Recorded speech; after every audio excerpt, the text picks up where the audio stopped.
Inclinamos el rostro y elevemos una oración a Dios. Señor Dios del cielo, Dios de misericordia, Dios de bondad. A ti, Señor, solamente a ti, Señor, es que te expresamos nuestra gratitud por todas las cosas que tú has hecho por cada uno de nosotros. En primer término, por entregarnos a tu Hijo Jesucristo, por darnos la salvación por medio de su sangre.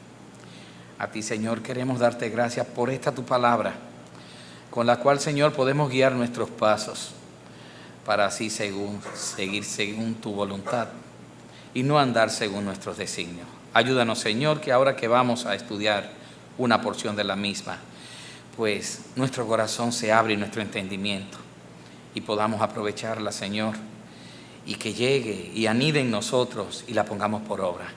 Por Jesucristo, Señor y Salvador nuestro. Amén. Hermanos, siéntense, por favor.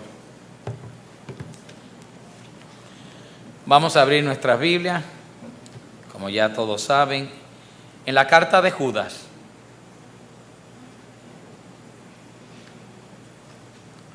A partir del versículo 4. Hoy haremos la tercera entrega del estudio que iniciamos hace unas semanas atrás.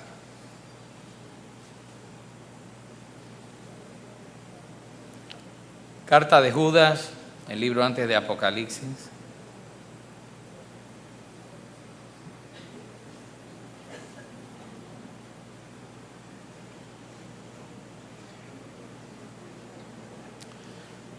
Gracias, Señor. Ya que todos lo tienen, vamos a darle lectura. Y dice así: porque algunos hombres han entrado encubiertamente, los que desde antes habían sido destinados para esta condenación, hombres impíos que convierten en libertinaje la gracia de nuestro Dios y niegan a Dios, el único soberano, y a nuestro Señor Jesucristo. Mas quiero recordaros, ya que una vez lo habéis sabido, que el Señor, habiendo salvado al pueblo sacándolo de Egipto, después destruyó a los que no creyeron, y a los ángeles que no guardaron su dignidad, sino que abandonaron su propia morada, los ha guardado bajo oscuridad en prisiones eternas para el juicio del gran día, como Sodoma y Gomorra y las ciudades vecinas, las cuales de la misma manera que aquellos, habiendo fornicado e ido en pos de vicios contra naturaleza, fueron puestas por ejemplo, sufriendo el castigo del fuego eterno. No obstante, de la misma manera, también estos soñadores mancillan la carne, rechazan la autoridad y blasfeman de las potestades superiores. Ciertamente, desde que nosotros iniciamos el estudio de Judas, hace ya 2 estudios anteriores, le dijimos que Judas lo que iba a tratar en todo el contenido de su carta era acerca de lo que eran los falsos maestros y las falsas enseñanzas que ellos pretendían introducir en la iglesia de Cristo. A estas personas es a los cuales Judas los nombra como hombres impíos, apóstatas. Yo creo que en primer orden debiéramos definir lo que es la palabra impío, que en griego se dice asebes. Denota o tiene el significado de una persona que no guarda ningún tipo de reverencia hacia Dios, o sea que es un irreverente, pero no tan solo un mero irreverente o una persona irreligiosa, sino una persona que actúa en contra de las demandas de Dios. O sea, es una persona que se rebela contra la autoridad de Dios. La misma palabra que se deriva de esta impiedad, tanto en hebreo como en griego, es utilizada en la Biblia para describir una actitud espiritual que es contraria a la piedad. En otras palabras, no es más que el desprecio de Dios y de su ley o de su voluntad. Y aún se añade a esto cierto matiz de burla y de hostilidad hacia las cosas de Dios. Eso es lo que significa impiedad o impío. Y así los cataloga Judas a estas personas, a estos falsos maestros que traen dañinas enseñanzas para hacer perder a aquellos neófitos que todavía no estaban bien arraigados en la palabra de Dios. Podemos concluir entonces que tanto el impío como el apóstata son personas que se han rebelado en contra de los designios o de la voluntad de Dios. Eso es lo que son, para poderlo definir de una manera corta. En estos versículos nuevamente vamos a tratar lo que es un trío. Ustedes se acuerdan que en el primer estudio vimos dos tríos, que es una forma gramatical en la cual se está expresando Judas, y aquí también lo vamos a ver. Pero además de ver esos tres ejemplos que nos van a poner, también vamos a ver los tres juicios, uno para cada uno de los ejemplos, contra cada uno de estos infractores, rebeldes o impíos que desobedecieron los designios del Señor. Hubo un justo juicio. Así se llama también la prédica de hoy: tres ejemplos de impiedad. Y como ya leímos, el primer ejemplo fueron aquellos que salieron de Egipto y no obedecieron a Dios. Primer ejemplo. El segundo trata acerca de los ángeles caídos que no guardaron su dignidad. Y el tercero trata acerca de las ciudades Sodoma y Gomorra y ciudades cercanas. Muy bien. Toda la carta, como ya les dije, no es más que una advertencia para que sepa la iglesia cuidarse en contra de estas personas llamados falsos maestros y de sus herejías que quieren introducir en la iglesia. Pero yo quiero iniciar como dice el mismo, no es un apóstol, pero el mismo Judas, el discípulo Judas, hermano de Jesucristo, dice en el verso 5, miren bien cómo dice: mas quiero recordaros, ya que una vez lo habéis sabido. El verbo que utiliza Judas es el verbo que recordar, claro está. Pero en griego ese verbo está como en un presente continuado, que significa como si él estuviese diciendo: quiero recordarles ahora y seguir recordándoles siempre, lo que ya ustedes una vez supieron, lo que ustedes ya sabían, lo que era algo conocido por todos ellos. O sea que no les va a revelar algo nuevo, sino algo que ya ellos tenían en mente. Y dice así: la forma en que él lo está expresando nos está diciendo también a nosotros mismos que no solamente es recordar, sino vivir recordando las enseñanzas que Dios ha dispuesto por medio de su palabra. No están de más, están para que nosotros nos apropiemos de ella y vivamos conforme a ellas. Conforme a ellas y no conforme a los lineamientos del mundo. Esto nos va a servir de advertencia en la forma en que él se lo estaba diciendo a aquellas personas de la iglesia. Pero más que nada la advertencia es para que nos cuidemos y no seamos engañados por estratagemas del diablo o filosofías insensatas de hombres. Filosofías de hombres que no tienen ningún sentido para nosotros, para los verdaderos cristianos. Y recuerden también algo que él les va a dar, y es que después de cada una de estas tres impiedades o ejemplos de impiedad, hay tres juicios. Y con eso él les quiere indicar desde un principio que Dios sencillamente no transige con el pecado, no negocia con el pecado, y más, vuelvo y repito, que el pecado nunca quedará impune, nunca.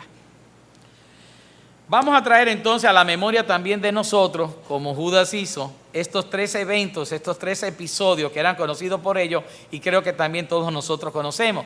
Y el primero de estos ejemplos, o el primero de la tríada, son aquellas personas, ese pueblo grande de cientos de miles de personas que salieron de Egipto, de la esclavitud de Egipto, pero que no obedecieron a Dios y por ello fueron juzgados por Dios mismo.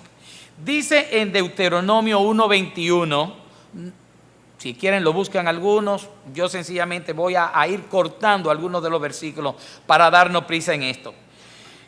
En Deuteronomio 1:21, Moisés, que era el portavoz de Dios, le hace rememoranza de cómo una vez, estando frente al río que había que cruzar para tomar las tierras que Dios le había prometido, el río Jordán, las tierras que ya los cananeos tenían ahí, sencillamente ellos no tuvieron la confianza en Dios, no obedecieron a Dios cuando Dios les mandó a tomar esa tierra. Y eso es lo que hace Moisés recordándole y les dice: mira, Jehová tu Dios te ha entregado la tierra. sube y toma posesión de ella. Como Jehová, el Dios de tus padres, te ha dicho, no temas ni desmayes. Esa expresión de no temas y desmayes, y aún más, el Señor no le dice, vayan y peleen por ella, organicen un ejército numeroso y tomen, arrebaten, sino sencillamente le dice, sube y toma posesión de ella, de la tierra que yo te voy a dar, la tierra que fluye leche y miel. Y diríamos, bueno, pero ¿y cómo la iban a tomar si no iban a pelear? Pues muy sencillo. Yo buscando un poco más, escudriñando, como dicen, encontré la derrota de Moab y Amón, que está referida en 2 de Crónicas 20. No la busquen porque nada más voy a leer unos versículos. Y fue sencillamente que aconteció que desde Siria, los hijos de Moab y de Amón, y con ellos otros amonitas, fueron en contra de Israel. Y dice que eran como enjambre. Era un gran ejército que venía contra ellos. Josafat reúne el pueblo y se pone a orar y le pide a Dios que guía y protección. ¿Qué vamos a hacer, Señor? Y Zacarías, el profeta de Dios, se acerca y le dice, oíd todo Judá y vosotros habitantes de Jerusalén y tú, rey Josafat. Jehová os dice así, no temáis ni os amedrentéis. ¿Ven? El mismo tipo de expresión. No temas ni desmayes, o sea, no os amedrentéis delante de esta multitud tan grande, porque no es vuestra la guerra, sino de Dios. Más adelante le dice, no tendréis que pelear vosotros. En esta ocasión apartaos y quedaos quietos y veréis cómo la salvación de Jehová vendrá sobre todo Judá y Jerusalén. No temáis ni desmayéis. Otra vez, la misma, exactamente la misma expresión que se le dio a los que salieron. No teman ni desmayen. Dice, salid mañana contra ellos porque Jehová estará con vosotros. Y ellos salieron, ¿cómo encontrarlo? ¿Cómo encontrarlo? Sal contra ellos. Y dice en el versículo 22, cuando comenzaron a entonar cantos de alabanza, porque iban tan seguros que Jehová le iba a dar la victoria, que no iban ni que cuidado, calladito, que vamos a hacer una sorpresa y lo vamos a coger asando batatas, sino que vamos cantando alabanzas, porque Jehová Dios nos prometió la victoria. Dice, Jehová puso emboscada contra los hijos de Amón, de Moab y de los montes de Seir que venían contra Judá, y se mataron los unos a los otros todos. ¿Qué pasó? Díganme ustedes, ¿cuál de los israelitas salió en la noche aquella de Pascua y fue a acabar con alguno de los primogénitos de los egipcios? ¿Cuál? Ninguno. Jehová lo hizo.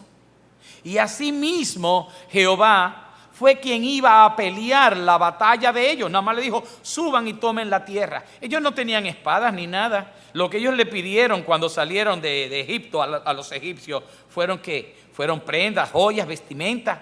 Pero no pidieron arma. En ningún momento un esclavo podía tener un arma porque era reo de muerte de inmediato.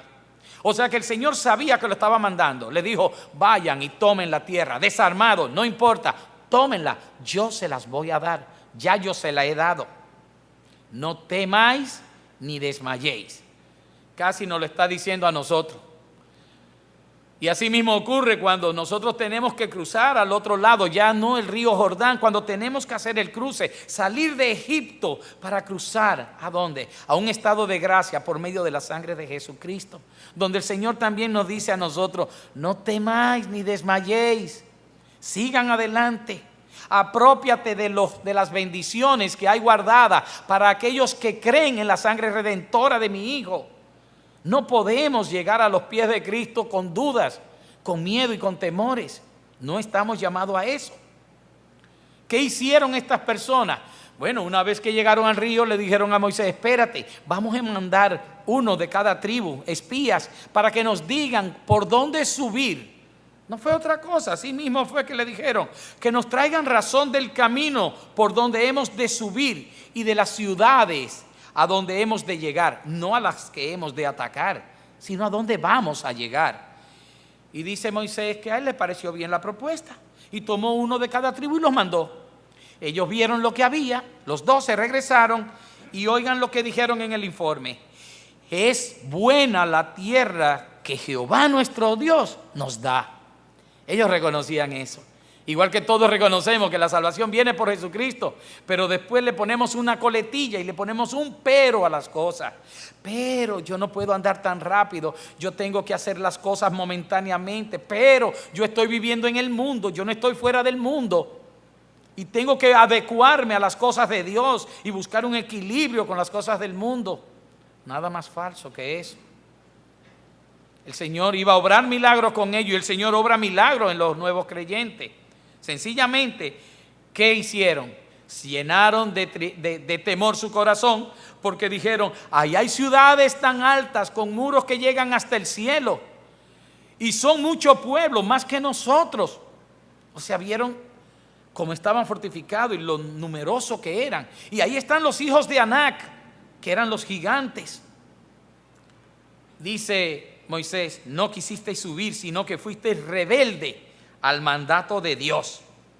Entonces os dije, eso relata Moisés, no temáis ni tengáis miedo de ello, en el versículo 29. La misma expresión que el Señor les dijo en un principio y nos dice a nosotros. Jehová vuestro Dios, el cual va delante de vosotros, peleará por vosotros. Yo quiero saber cuál de nosotros hizo algo para merecer la salvación. ¿Cuál? ¿Quién hizo algo? Nada. Jehová envió a su Hijo para que por medio de Él, aquellos que crean en Él, sean salvos. Él pagó por nosotros. Él lidió el pecado nuestro y nuestra condenación en lugar de nosotros mismos.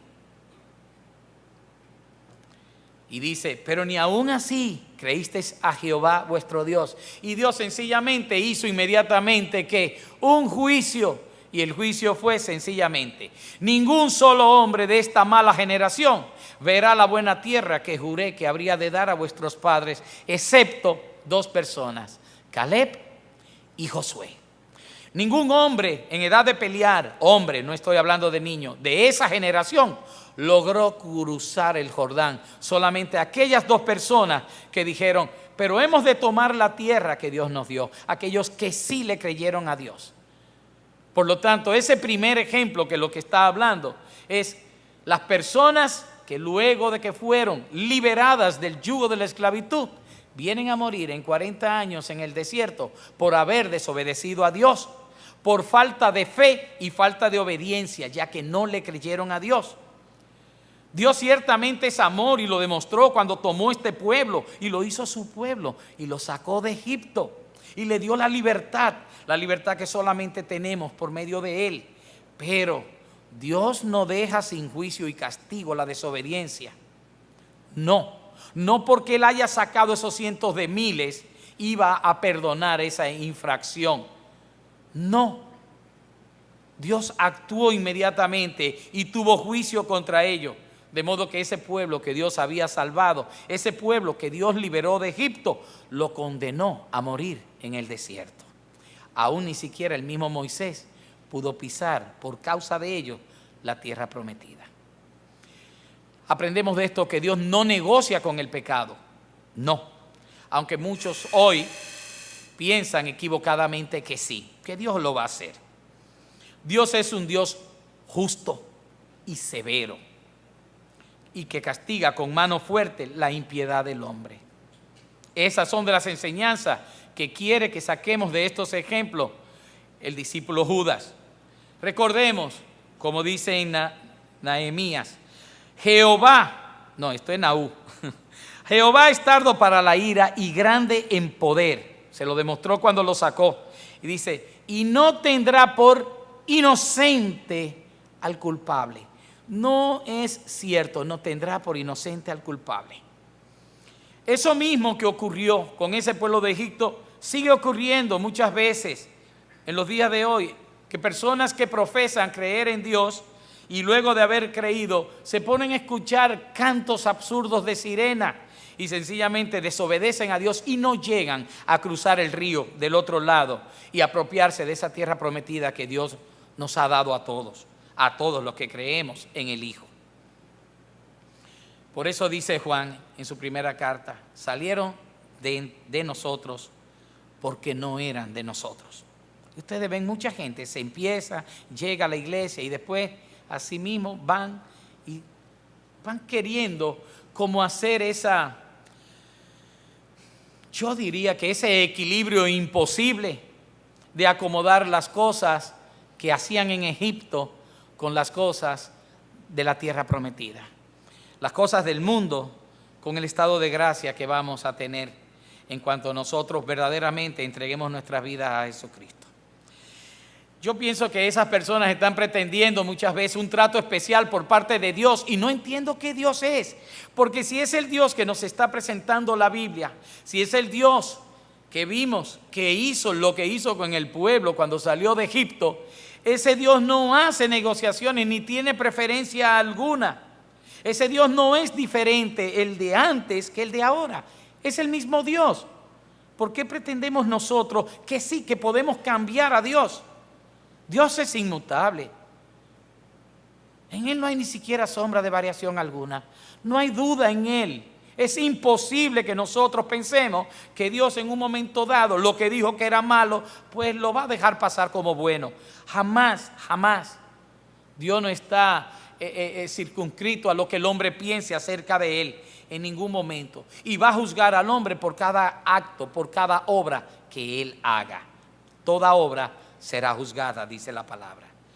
Dios nos entregó a su Hijo para que Él pagase por nuestra condena a causa de nuestros pecados, que todas nuestras faltas fueran sobre Él y que por medio de su sacrificio a aquellos que creyesen en Él pues fuesen libertados, así como fueron libertados los de Egipto del yugo de la esclavitud, nosotros seamos libertados del yugo del pecado. Pero eso no nos da licencia para pecar antojadizamente, como ya expliqué en el primero de los temas. En ningún momento de utilizar la palabra de Dios para convertirla en libertinaje. Aquellos que hacen eso están negando al Hijo y están negando al Padre. Están haciendo nula la sangre del Cordero y se están rebelando, están apostatando a todas luces en contra de la voluntad de un Dios soberano. Y yo me pregunto, ¿acaso no será el mismo juicio dado a aquellos que desobedecieron y no cruzaron el río para tomar la tierra que Dios les había dado? Ese juicio no será el mismo que también les acontecerá a aquellos que desobedecen a Dios. ¿Ustedes creen que va a ser diferente o será el mismo? Será el mismo. El segundo de los ejemplos, son tres, acuerden. Dice aquellos ángeles que no guardaron su dignidad. Y está en el siguiente versículo, en el 6, y dice: y los ángeles que no guardaron su dignidad, sino que abandonaron su propia morada, los ha guardado bajo oscuridad en prisiones eternas para el juicio del gran día.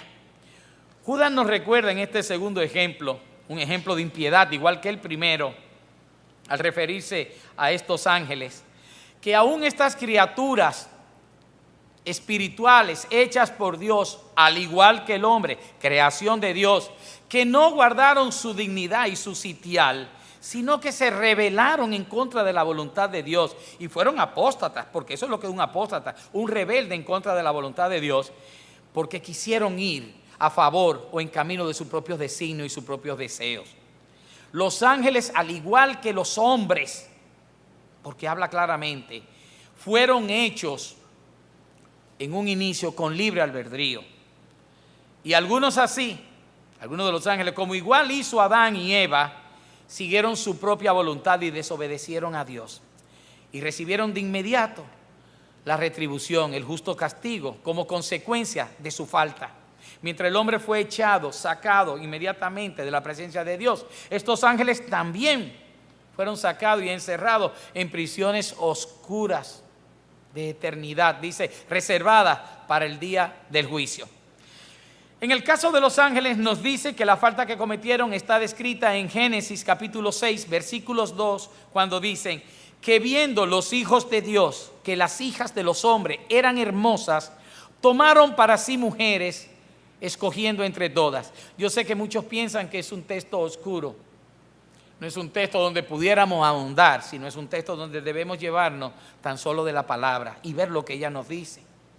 Estos ángeles, dice la palabra entonces, que dejaron su posición y que se desviaron de su camino natural, del lugar donde Dios los había mantenido, y se allegaron, se juntaron a las mujeres, y con esto cometieron actos en contra de la naturaleza, en contra de lo estipulado, del orden natural que Dios había dado.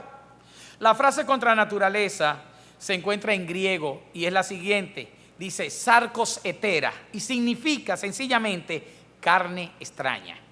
No es lo mismo los ángeles que los hombres. Por eso se supone que no puede una cosa y la otra ligar. Yo no sé hasta dónde es esto y tengo que confesar a mea culpa la ignorancia mía con respecto a esto. No puedo agregar más de lo que dice la palabra. Pero la palabra más adelante nos habla de las ciudades de Sodoma y Gomorra y vemos que allí llegaron ¿qué? Dos ángeles que se podían ver, dos ángeles que podían cenar con ellos, dos ángeles que los hombres de ahí vieron y dijeron a Lot. ¿Cómo le dijeron a Lot? Tráenos a esos extranjeros para que los conozcamos, para que tengan relaciones. O sea que ellos veían como algo posible el hacerlo, porque veían personas de carne, pero eran ángeles. Y lo demostraron en el momento en que entraron a Lot y su familia dentro de la casa y enceguecieron a todo el pueblo, porque no eran tan solo los hombres los que habían ido a esto. Si ustedes ven en la palabra, vemos que dice en Génesis 19:4, no lo busquen, dice: pero antes que se acostaran, rodearon la casa los hombres de la ciudad, los varones de Sodoma, y después dice todo el pueblo, desde el más joven hasta el más viejo. Y llamaron a Lot gritando: ¿dónde están los hombres que vinieron a ti esta noche? Sácalos para que los conozcamos. Todo el pueblo, no tan solo los que cometían la falta, sino los demás que se gozaban o se deleitaban en el pecado del otro. Entonces, algo hay de cierto en esto, claro. Además, lo dice la palabra y punto. Pues bueno, estos ángeles se rebelaron contra los dictámenes de Dios, pisoteando y teniendo a menos el sitial que Dios mismo les había puesto, le había escogido a cada uno de ellos, diciendo, o mejor dicho, decidiendo tomar cada uno de ellos el camino que era de su agrado. Por esta causa nos dice Judas que fueron encarcelados en prisiones de eterna, reservadas para el día del juicio final, porque el Señor no los iba a perdonar y dejar pasar por alto una falta de esta. Nosotros podemos ver inmediatamente que ¿qué ocurre? Que ni perdonó al hombre, no lo perdonó. Y fíjense que no hay tal perdón sobre el hombre. Lo que hay es un pago por la culpa del hombre. Jesucristo carga con el pecado del hombre y por eso nosotros somos pasados por alto. Él carga el pecado. Pero realmente el hombre por sí mismo, el hombre nunca es perdonado, sino que a través de la sangre de Jesucristo, entonces nosotros somos restaurados porque Él pagó. Alguien va a pagar siempre tu pecado, tu falta. Siempre alguien la va a pagar. En el caso de que no conociste a Cristo, tú mismo vas a pagar tu propia falta. Pero en el caso en que conoces a Jesucristo y te has arrepentido de tu falta, Él paga nuestras culpas. La voluntad rebelde, ya sea de ángeles o ya sea de hombres, solo tristemente les espera amargo juicio por parte de Dios. No hay de otra. Juicio y nada más. Pero a diferencia de los ángeles, le tengo una buena noticia. Los hombres que aún, igual que ellos, hemos sido rebeldes a Dios y en esto nos parecemos, Dios nos ha dado una oportunidad única, por causa de su amor. Porque de tal manera amó Dios al mundo, así mismo. Y por medio de su Hijo, la única forma para que todo aquel que se arrepiente y crea en el Hijo y en el sacrificio y en la sangre derramada por el Hijo, no sea juzgado por las faltas graves cometidas contra Dios, sino que sea salvo, porque Jesucristo pagó por mis pecados. Esa es una sangre, Señor, que no podemos desperdiciar. Y no podemos tenerla a menos y no podemos mancillarla tampoco. Eso es algo a lo cual todos debemos acogernos porque es la única fórmula para que el hombre pueda ser salvo. No hay otra manera, no hay otro nombre dado a los hombres debajo de los cielos que no sea de Jesucristo. Jesucristo es el único en el cual hay salvación. Lo demás, señores, olvídenlo, que no es así. Y no es a tu manera, y no es a la manera que nos diga cualquier otro. Es a la manera que Dios puso y solamente a su manera. No hay otra. No he leído todavía hasta el día de hoy que los ángeles tuvieran tal oportunidad que nos fue dado a nosotros los hombres. Pero ciertamente todos los hombres tenemos esa oportunidad y ninguno debe desaprovecharla. Yo espero que todos los que estamos aquí hoy reunidos, no termine yo de predicar esto sin que se haya acogido a esta gracia por medio de Jesucristo. El tercer ejemplo es Sodoma y Gomorra, que ya hasta me adelanté un poquito. Pero también dice Sodoma y Gomorra y las ciudades vecinas, que normalmente uno, siempre que nos preguntan, ¿y a cuáles ciudades destruyó Dios enviando fuego y azufre desde lo alto? Y todo el mundo, Sodoma y Gomorra, 100. Pues 100 no, es 50. Le faltaron 2 más, que fueron Adma y Zeboim. Miren cómo lo dice acá. Y dice, como Sodoma y Gomorra y las ciudades vecinas, las cuales, de la misma manera que aquellos que habiendo fornicado ido en pos de vicios contra naturaleza, fueron puestas, por ejemplo, sufriendo el castigo del fuego eterno. Judas nos da este tercer ejemplo y con ello vamos a culminar. Y agrega esas 2 ciudades que habla Deuteronomio 29:23, donde dice la destrucción de Sodoma y de Gomorra y de Adma y Zeboim, las cuales Jehová destruyó en su furor y en su ira. Ya ustedes vieron la razón. Yo he oído gente que dice, pero ni los niños se salvaron. Ustedes no vieron que todos participaban del pecado. Todos se deleitaban en el pecado, aún no lo cometieran. Todos, lo leímos. Los habitantes de la ciudad, todos absolutamente, se rebelaron contra Dios. Al igual, dice, de la misma manera que estos. ¿Y de quién estábamos hablando? Que los ángeles. Y eso nos da una pista entonces de que los ángeles y los de las ciudades fueron rebeldes a Dios. Fornicaron y siguieron un camino que es contra naturaleza. Ángeles, Sodoma, Gomorra y las ciudades vecinas. Estos hombres de estas ciudades anduvieron guiados sencillamente por sus bajos instintos, por sus pasiones, por todo lo que eran sus deseos carnales, y cometieron actos contra lo cual Dios los desaprueba. Dios aprueba esos actos porque Dios tiene lo natural como un orden establecido por Él previamente para que el hombre se rija por ellos. El pecado de estas ciudades y de estos ángeles fue realmente la lujuria. Se prostituyeron y mancharon su propia dignidad, sus propios cuerpos, y fueron tras placeres indebidos en la carne. Abandonaron la dignidad de sí mismos y actuaron en contra del orden natural de Dios. Dios el creador, el que hizo la naturaleza, las leyes de la naturaleza y el orden por el cual o por medio del cual todos deben regirse. Y Judas nos dice que el castigo sobre estas ciudades es para ejemplo, ¿a quiénes? A nosotros, hermanos, a nosotros, a todos y a los que vengan en un futuro. Es ejemplo para todos los que leemos esta carta. Es una advertencia, es un ejemplo para que no vayamos a cometer igual rebelión contra Dios. Para que nos sepamos cuidar de los falsos profetas, de los falsos maestros, de falsas enseñanzas, de filosofías de hombre, de estar procurando encontrar las cosas que Dios nos ha dicho que no busquemos, que rechacemos. Hay un orden que Dios estableció, un orden natural para todas las cosas, y está dictado en su palabra. No es difícil encontrarlo. Dice en Génesis 1:27, y creó Dios al hombre a su imagen. A imagen de Dios lo creó. Varón y hembra los creó. Qué bello, ¿eh? No existe tal cosa entonces como un tercer sexo. No existe lo que es el transgénero para Dios. o cosa parecida. No existe para Dios, aunque diga la sociedad que sí, para Dios no existe. Eso está rompiendo el orden establecido por Dios. No es que eso es natural, no hay naturaleza en esto. En esto hay perversión.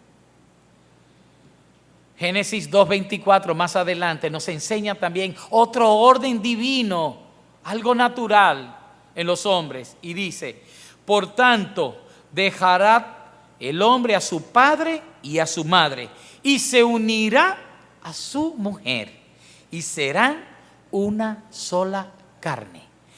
La carne natural es un hombre y una mujer, hacen una sola carne. Fuera de eso, un hombre y un hombre, un ángel y una mujer y una mujer, es contra naturaleza, es carne extraña.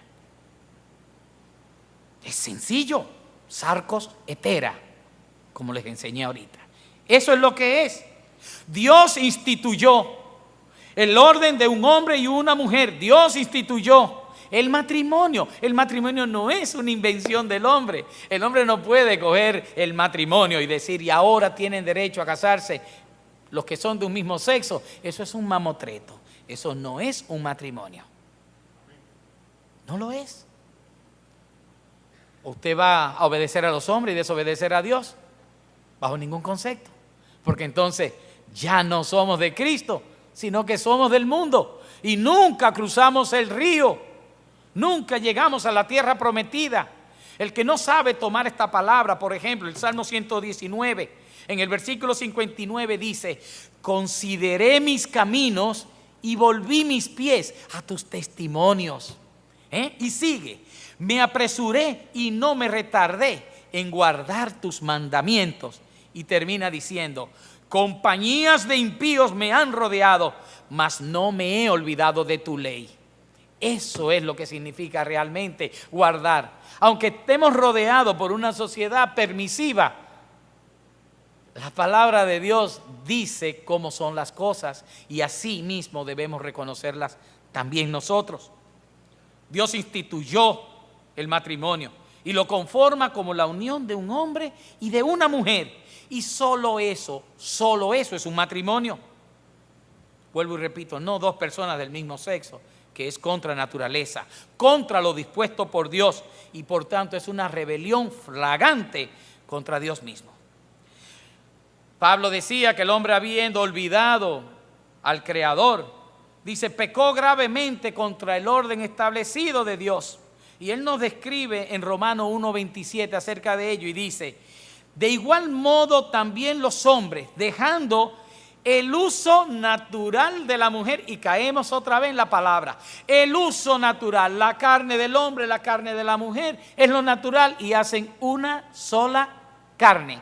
Dice que el hombre, dejando el uso natural de la mujer, se encendieron en su propia lascivia, en este caso en su propia lujuria, unos con otros, cometiendo hechos vergonzosos, hombres con hombres, y recibiendo en sí mismo la retribución debida a su extravío, el juicio de Dios, la vergüenza también. La palabra de Dios es clarísima y señala lo que es correcto y lo que no es correcto, lo que agrada a Dios y lo que desagrada a Dios. Aunque el hombre diga otra cosa, ¿saben algo? No me importa. Levítico 18:22 dice, no te echarás con varón como con mujer. Es abominación. Y ustedes saben lo que es algo abominable, algo repulsivo, algo que Dios rechaza. No te echarás con varón como con mujer. Yo les diré, hermano, que aunque los tiempos pasen y caiga un reino y suba otro reino y los hombres surjan nuevos y la sociedad cambie, la palabra de Dios nunca cambia, sino que permanece para siempre. Nunca cambia.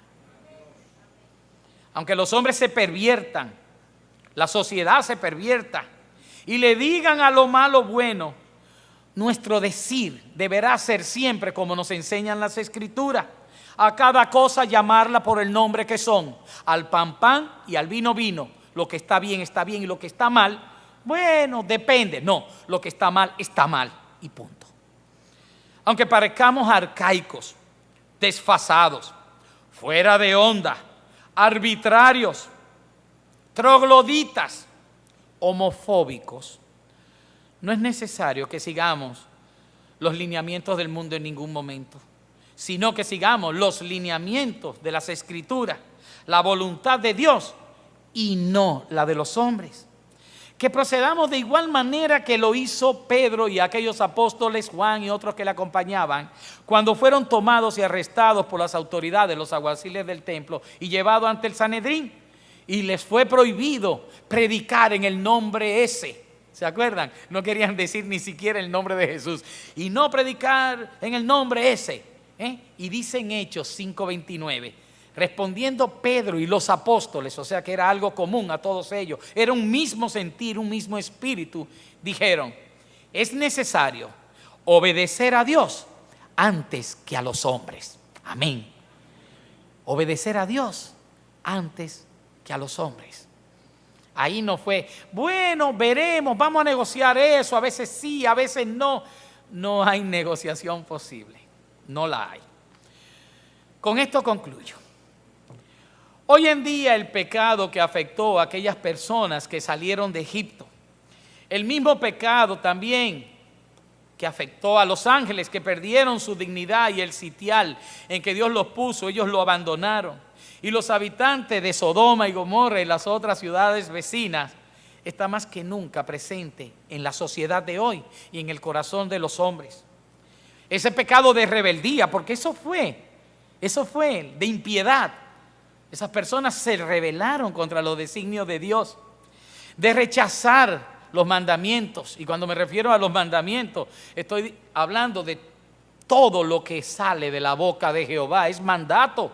No es algo de que si te conviene, si quieres o no. Es mandato de Dios. Pues ellos fueron en contra de eso. Ellos mancillaron y contaminaron sus cuerpos, andando en búsqueda de placeres que eran en contra de naturaleza, conociendo carne extraña, convirtiéndose de personas que eran como si fueran animales irracionales, y así también los cataloga más adelante Judas, que solo buscan su propio placer. Cada quien siempre está buscando su mejoría y no está pensando en cómo agradar a Dios. Hoy el hombre en la sociedad está viviendo una fantasía diciendo que la vida es una y que hay que disfrutarla al máximo, y pensando que aún todo lo que hace pues no recibirá juicio de Dios, porque Dios es benigno, es benevolente, Dios es amor y Dios va a entender esto. Y se ha olvidado que Dios es fuego consumidor también y que Dios no transige con el pecado, no lo va a hacer. Hoy los países cambian sus leyes y esto es una cosa muy, muy peligrosa, deben entenderlo. Y se pervierte legislando a favor del aborto, a favor de los matrimonios contra naturaleza, matrimonios homosexuales, leyes que ordenan la educación en los colegios y en los centros de enseñanza, Estados Unidos y muchas naciones más, a favor de la vida gay, de los derechos de adopción que estos deben tener para perpetuar o continuar ese mal ejemplo de pecado a inocentes criaturas que van a llegar a sus manos. Inclusive ya podemos ver cómo se va haciendo rutinario que personas como estas, que Dios dice que son abominación ante Él, sean electas senadores, sean electas diputados, jefes de provincias, diputados, jueces y embajadores de naciones amigas, venidos aquí a tierra nuestra. Judas nos trata de advertir que esto en ese momento empezaba a ocurrir, y pienso que ya esto está llegando a su clímax. Ahora es que está tomando gabela, como decimos, y esto lo que nos está asegurando es que la segunda venida de Cristo ya está al doblar la esquina y que nosotros debemos redimir el tiempo y aprovecharlo. Hoy más que nunca debemos tomar esa palabra del Señor y hacerla nuestra, estudiarla, escudriñarla. Hoy más que nunca, toda ella, desde Génesis hasta Apocalipsis, Hoy le decía en mi escuela dominical a mis estudiantes que el mismo Jesucristo dijo, ¿ustedes creen que en las Escrituras hallaréis salvación? Sí, sí. Dice, y es bueno, es cierto eso. Dice, pues escudriñad las Escrituras, porque son ellas las que atestiguan acerca de mí. Y en el momento en que lo dice, no hay un solo libro escrito del Nuevo Testamento. ¿Qué te está diciendo, hermano? Que no me deseches lo que está puesto de antes. La enseñanza que yo he traído hoy está en el Antiguo, no en el Nuevo. Dice que fue ejemplo dado a nosotros. Está en el Antiguo, no en el Nuevo. Viene siendo hora de que aprovechemos el tiempo. Papá decía que lo bueno que está pasando ahora es lo malo que se está poniendo. Y ciertamente es verdad. Papá, ¿por qué tú dices que lo bueno es lo malo que se está poniendo? Y dice, porque cuando esto esté insoportable, ahí viene el Señor a buscar su iglesia. Digo yo, pues sí es verdad. El viejo a su manera tenía razón de decirlo. Así mismo es. Recordemos lo que dijo Pedro y los apóstoles y digámoslo nosotros y cumplámoslo. No solamente ser oidores, sino hacedores de eso. Es necesario obedecer a Dios antes que a los hombres. O decir, como la declaración que hizo Josué una vez que había cruzado el Jordán. Y dijo perfectamente, ustedes eligen a qué Dios van a escoger a adorar. Dice, pero yo y mi casa serviremos a Jehová. Eso es importante, mantenerlo en nuestro corazón ferviente, vivo, ante todas estas cosas que ocurren en medio de nuestra moderna sociedad y permisiva sociedad. Y solo me resta decir como dijo Judas, así mismo en ese español castizo, claro, que fue traducido así, mas quiero recordaros, ya que una vez lo habéis sabido. 1, que estas cosas, estos juicios, ocurrieron como ejemplo para que sepamos que Dios no tendrá por inocente al culpable, que todo pecado conlleva juicio y que dura cosa es caer en manos del Dios vivo. Hay de lo que a lo malo dicen bueno y a lo bueno malo, que hacen de la luz tiniebla y de las tinieblas luz, que ponen lo amargo por dulce y lo dulce por amargo. Mantengamos, hermanos, nuestra fe y nuestra doctrina por encima de todas las cosas, de costumbres y aún de leyes. Amén. Señor, ¿qué puedo yo decirte sino gracias por tu palabra, Señor? Porque cada vez que en nuestros corazones encontramos dudas de qué hacer, porque hay tal o cual legislación nueva, pues sencillamente al leer esto, Señor, nos damos cuenta que primero estás tú. Y después, Señor, estás tú otra vez. Y después, Señor, estás tú otra vez. Tú eres quien debe llenar nuestras vidas y regir nuestros pasos. Que toda nuestra mente, que todo nuestro hacer, que todo nuestro actuar, Señor, esté de acuerdo a tu palabra. Permite, Señor, que esta enseñanza de hoy sea guardada por cada uno de los aquí presentes, por cada uno que oiga este mensaje, Señor. Lo guarde en el interior de su corazón y proceda en base al mismo, Señor. Que no nos amedrentemos por la muchedumbre que hay allá afuera. Que no pactemos con ellos, Señor, porque tú eres quien va a pelear esta batalla, Señor. Ya enviaste a Jesucristo, ya Él la ganó. Él nos dijo que no tengamos temor al mundo, que Él había vencido al mundo. Y así, Señor, así lo creemos. En tu nombre y en el nombre de tu santo Hijo Jesús. Amén. Gracias, hermano.